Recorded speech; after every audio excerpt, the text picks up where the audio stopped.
Where's all that material? I remember one bizarre one, up the pole, down the pole, monkey eating charcoal. How many charcoal did monkey eat? Only girls use this one because the whole recess would go before you started playing. But where is all that material? Why aren't we collecting it? You have cell phones, all of you, smartphones. You can do this stuff.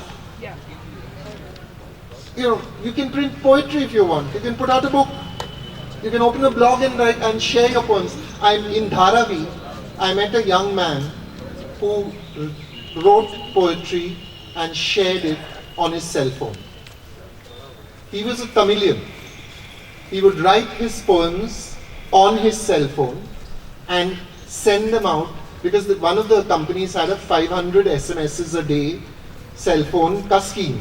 You could just give out 500. So he'd send this out to 500 people. And those 500 people would spread the messages out to other people. This man was a milkman. He went out every morning to deliver milk, and he went out every evening to pick up the money for the milk. And he did this all day on a bicycle. So I asked him, don't you want time for poetry? So he said, but I have time. I said, don't you want a book? He said, no, I write the poems. I send them out. People read them. They write replies to me, they thank me, they wish me on their birthday. And when I traveled with him back to Tamil Nadu, he was treated like a rock star. He had to get down at every station. There were people who had come to wish him, there were people who had come to hug him, to tell him how much his poetry meant. He was using technology. He was sending out those poems. Why aren't you? What's stopping you from taking the material that you want to do, the stories you want to tell, and throwing them out at the world? Chalna le. Take it. Because really at the end of the day, what's the thrill about? The thrill about is about the fact that I'm invited here is only because you read me. Riyad's read me maybe, or someone's read me and then perhaps said, maybe you should come. That's part of the deal. But the greater part of the deal is someone shares your thought space. Someone shares your story, your mind, knows what you're thinking about. That's why we do what we do. Now, I'm going to ask you if you have any questions. Any questions? Otherwise, I'll be hanging out. You can come and chat to me, no issues. If you have a question, I'll be happy to answer. Anything. How much money do writers make? Anything. Yeah, over there. Sure. Mike, coming to you. Yangan, can you come to the mic here? Please come forward.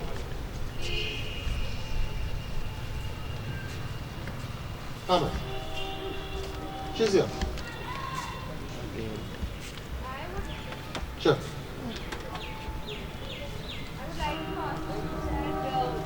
You yourself said that technologies in today's world can be of great use and it can reach out people. What about people who do not use text? Because a lot of population in India, they are not well acquainted with text. So, lovely question. Thank you so much, and it is a nice inclusive question.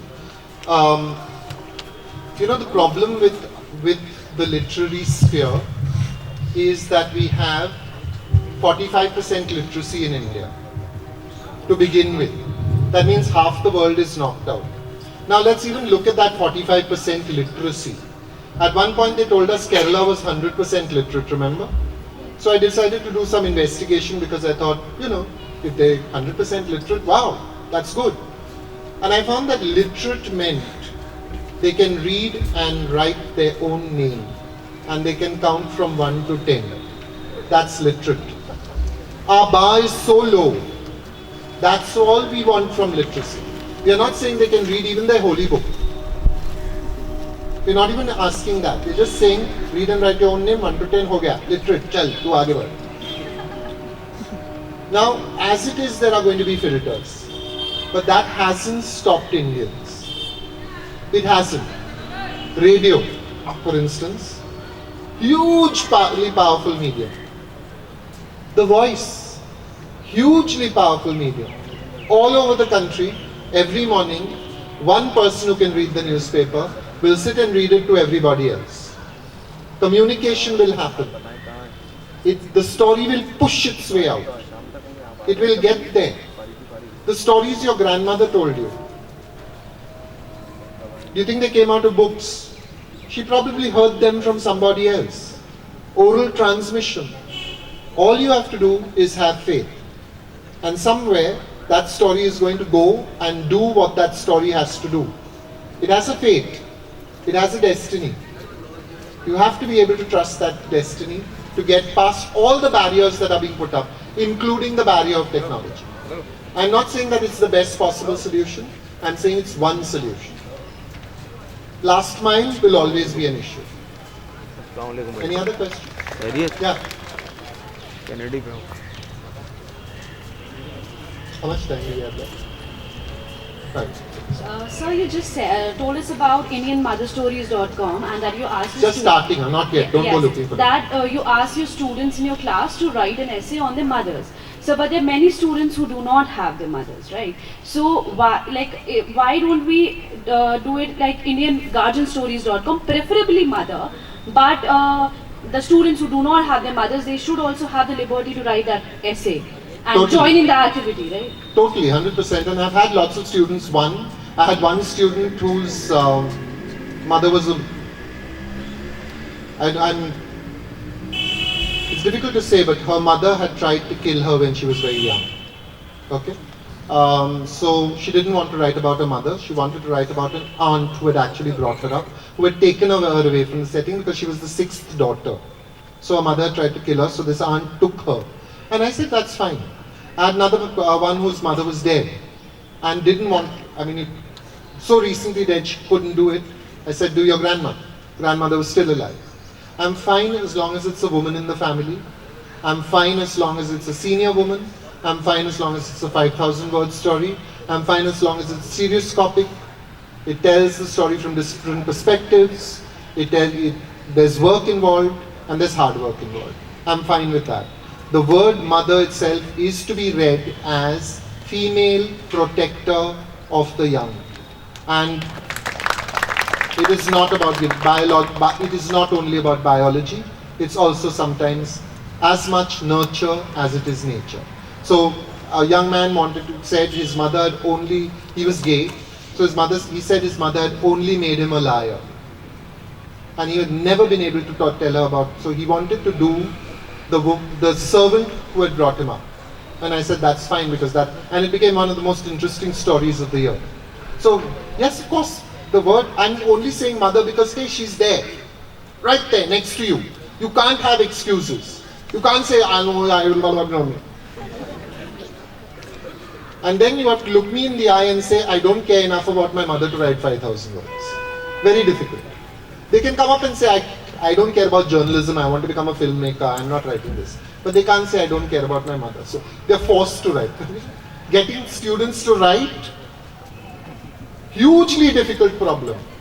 You have to break arms sometimes. Get them to read, that's even worse. But that's another story. Sure. Okay, I think one more question. Yeah? Sir, you talked Sorry. Yeah, it's working. Go a little closer. About homogeneity in a country like India, and at the same time you said that we need to have a different idea to stand out of the crowd, right? So in a country like India, how a writer is going to express himself, because whatever he's going to write, it is going to offend someone in some way or the other. So how he is going to express himself? See, this is, the central problem always is, I'll tell you what I think the problem is. I think the problem is, if you are being offended by what he writes, you are wrong. But when you offend me, I am right. I have the right to be offended, but he doesn't. Chacha, what is that? Don't be silly. Everyone has the right. So when I go at SCM, the first thing I walk in and I say, can I offend you? And they look at me and they say, possibly not. Okay. So then I say, okay, can I offend you about your family? And they say, no, what nonsense. You can't talk about my family. Then I say, okay, what about your religion? Can I be offensive about your religion? And they say, no, good. Then I say, what about your nation? Can I be offensive about your nation? That's half and half. Some people say, yeah, go ahead. We'll join you. Some people say, hey, no, what? An army man's daughter. My father gave lifeblood for the country. How dare you? It goes on. But all we do in that session is to try and set the limits for how we can talk about each other. How can we talk about each other if we are refusing to be offended by anything? I mean, and we live in such a strange world. X offends Y on that All India thing. I can't even say that word because it sounds horrible, but that program where Karan Johar and someone was there. X offends Y with X's mummy in the audience, and Z takes offense. He's alright. His mummy is also alright. Why are you offended? And this is not even in the public space. You have to go on YouTube and find it and click on it and wait for it to download and then watch it and get offended.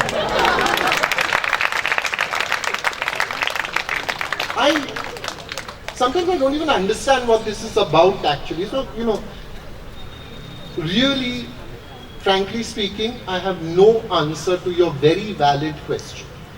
But you are the answer to the question because you're asking it. And keep asking that question.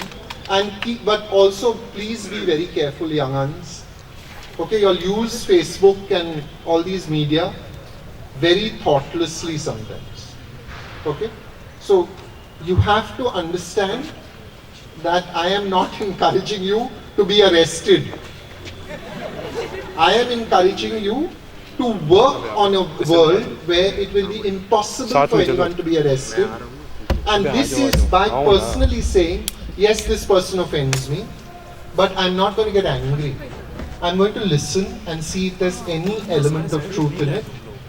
If there is no element of truth, if it is a lie, I will present an argument in response. I will not take out a mashal. That's all. So each time there is a lie told, we respond with the truth. But in that sense, we raise the standard of truth-telling. If we respond with anger, then two wrongs have been made and they do not make a right. It is right, it is civilized, it is natural to get angry when someone offends you. But civilization consists of saying, yes, I have normal responses, but I'm not going to follow those normal responses. If someone comes and says, all Roman Catholic girls now, they're all dancers in bars, like Helen and all. They have names like Monica and Rosie, and they all take drinks and wear short skirts. I would want to be such a person. But my deal is to